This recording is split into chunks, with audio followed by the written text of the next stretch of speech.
Почитувани, скандалот со кампањата на Ивица Коневски и ВМРО ДПМН од ден на ден добиваат се посериозни размери.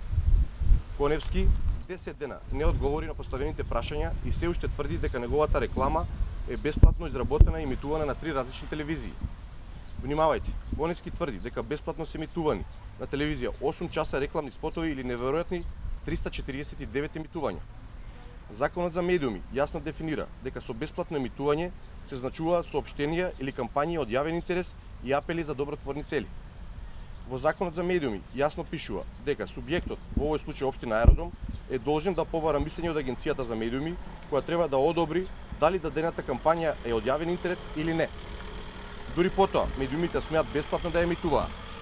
Го прашуваме Коневски, дали општината Аеродром побарала дозвола и мислење од Агенцијата за емитување на оваа кампања, како што налага законот. Ја прашуваме Агенцијата за медиуми, дали таа ја одобрила оваа кампања како кампања од јавен интерес.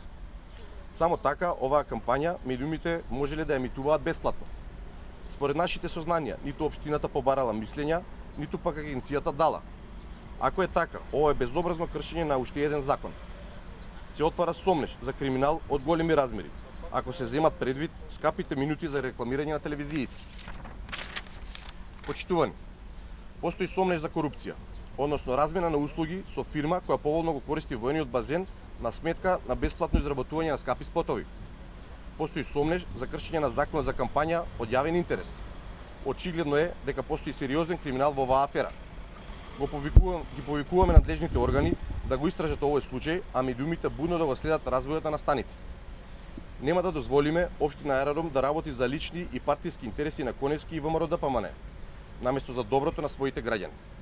Коневски и ВМРО ДПМН за ваквото криминално работење ќе бидат казнити на следните локални избори. Општина Аеродром ќе добие нова локална власт предводена од СДСМ, која ќе направи темелна ревизија на целокупното работење на актуелната локална власт.